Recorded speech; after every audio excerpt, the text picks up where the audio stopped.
बच्चों, आज हम रिमझिम 5 का यानी आपकी पाठ्य पुस्तिका रिमझिम का 16वां अध्याय पढ़ेंगे, जिसका शीर्षक है पानी रे पानी। ठीक है, ये एक लेख है जिसकी लेखिका का नाम है अनुपम, लेखक का नाम है अनुपम मिश्र द्वारा लिखा गया एक लेख है पानी के ऊपर। ठीक है, इस लेख में जल चक्र की किताबी बात को आगे बढ़ाकर अकाल और बाढ़ जैसी परिस्थिति को किताबों के माध्यम से पाठकों को समझाया गया है। इससे हमें हर जगह फैल रहे जल संकट को समझने और फिर इसी जल संकट को किस तरह से सुलझाया जाए या किस तरह से इस संकट से मुक्ति पाई जाए, इसका भी रास्ता हमें मिल जाता है। तो आइए हम इस लेख को पढ़ना शुरू करते हैं। पानी रे पानी, कहाँ से आता है हमारा पानी और फिर कहाँ चला जाता है हमारा पानी। यानी ये जो पानी पृथ्वी पर है वो आता कहाँ से है और कहाँ चला जाता है सूख कर।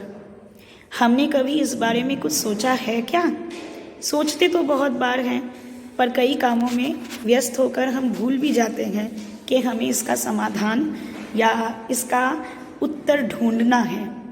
सोचा तो नहीं होगा आप लोगों ने इतनी कम उम्र में शायद, पर इस बारे में पढ़ा ज़रूर होगा अपने विज्ञान की किताबों में या भूगोल में।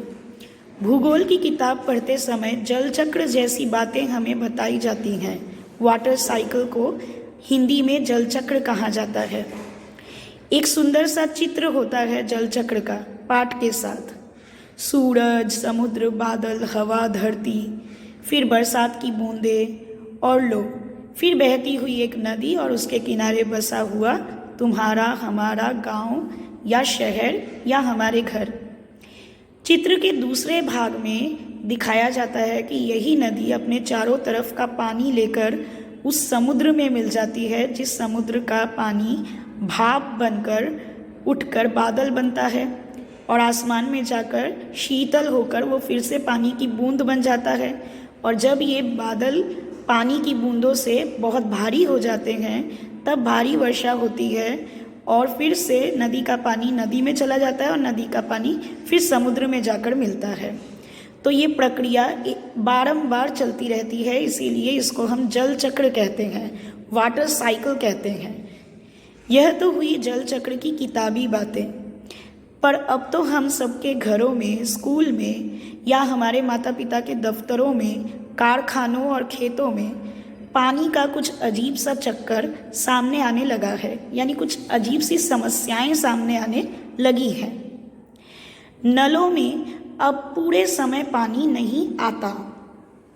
नल खोलो तो उससे पानी के बदले सू सू ऐसी आवाज़ आने लगती है, यानी नल में कहीं पर भी पानी नहीं है। पानी आता भी है तो बेवक्त, यानी अलग अलग गलत वक्त पर। कभी देर रात को आता है पानी, तो कभी भोर सवेरे। लोग जब मीठी नींद में होते हैं उस नींद को छोड़कर घर भर की बाल्टियाँ, बर्तन और घड़े भरते फिरते हैं। पानी को लेकर कभी कभी तो कहीं कहीं आपस में तू मैं जैसी हालत हो जाती है, यानी झगड़ा हो जाता है। रोज़ रोज़ के इन झगड़े और टंटों से बचने के लिए कई घरों में लोग नलों के पाइप में मोटर लगवा लेते हैं। इससे क्या होता है कि कई घरों में जाने वाला जो पानी है, सरकारी पानी, वो खींचकर किसी एक घर में आ जाता है। जिसने मोटर लगाया उसके घर में पानी आता है और बाकियों के घर में नहीं आता। और ये तो अपने आसपास के लोगों का हक छीनने जैसा काम है। लेकिन मजबूरी मानकर इस काम को मोहल्ले में कोई एक घर अगर कर बैठता है तो फिर और घर भी उसके देखा देखी यही करने लगते हैं। तो पानी की कमी और ज़्यादा इससे बढ़ जाती है। शहरों में तो अब कई चीज़ों की तरह पानी भी बिकने लगा है। ये कमी गाँव और शहरों में ही नहीं बल्कि हमारे बड़े बड़े महानगरों में, राजधानियों में भी हो रहा है। दिल्ली, मुंबई, कोलकाता, चेन्नई, बेंगलोर जैसे बड़े शहरों में भी लोगों को भयानक जल कष्ट का सामना करना पड़ रहा है। देश के कई हिस्सों में तो अकाल जैसी हालत बन जाती है। अकाल यानी सूखा, फेमाइन, ड्रॉट। ये तो हुई गर्मी के मौसम की बात, लेकिन बरसात के मौसम में क्या होता है? लोग सब तरफ पानी ही पानी बहने लगता है। हमारे तुम्हारे घर, स्कूल, सड़कों पर, यहाँ तक कि रेल की पटरियों पर पानी भर जाता है। देश के कई भाग में तो बाढ़ आ जाती है, फ्लड। ये बाढ़ न गांवों को छोड़ती है और न मुंबई जैसे बड़े शहरों को। कुछ दिनों के लिए सब कुछ थम जाता है, सब कुछ बह जाता है। ये हालात हमें बताते हैं कि पानी का बेहद कम हो जाना या फिर पानी का बेहद ज़्यादा हो जाना, यानी अकाल और बाढ़ दोनों ही मुसीबतें हैं। दोनों ही एक ही सिक्के के दो पहलू हैं, यानी दो साइड्स हैं। यदि हम इन दोनों को ठीक से समझ सके और संभाल लें तो इन कई समस्याओं से छुटकारा हमें मिल सकता है।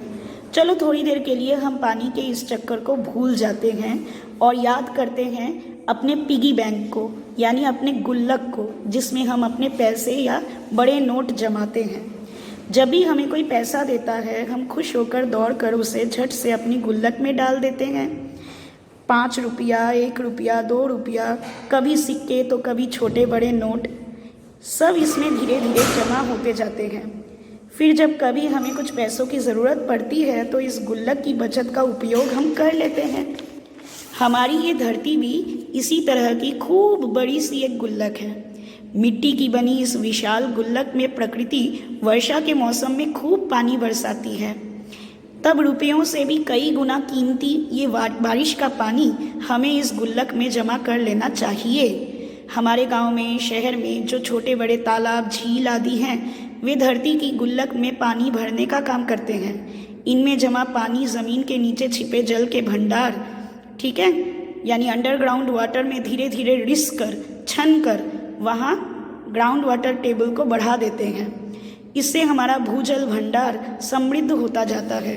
पानी का ये खजाना हमें दिखता नहीं, लेकिन इसी खजाने से हम बरसात का मौसम बीत जाने के बाद भी पूरे साल भर तक अपने उपयोग के लिए घर में, खेतों में, यहाँ तक कि पाठशालाओं में पानी निकाल सकते हैं। लेकिन एक दौर ऐसा आया जब हम लोग इस छिपे हुए खजाने का महत्व भूल गए और ज़मीन के लालच में हमने अपने तालाबों को भरकर समतल कर दिया और देखते ही देखते इन पर मकान, बाजार, स्टेडियम, सिनेमा घर, न जाने क्या क्या खड़े हो गए। इस बड़ी गलती की सज़ा अब हमको मिल रही है। गर्मी के दिनों में हमारे नल सूख जाते हैं और बरसात के दिनों में हमारी बस्तियां डूबने लगती हैं। इसीलिए यदि हमें अकाल और बाढ़ से बचना है तो अपने आसपास के जल स्रोतों की, तालाबों की और नदियों की आदि की देखभाल अच्छे ढंग से करनी पड़ेगी।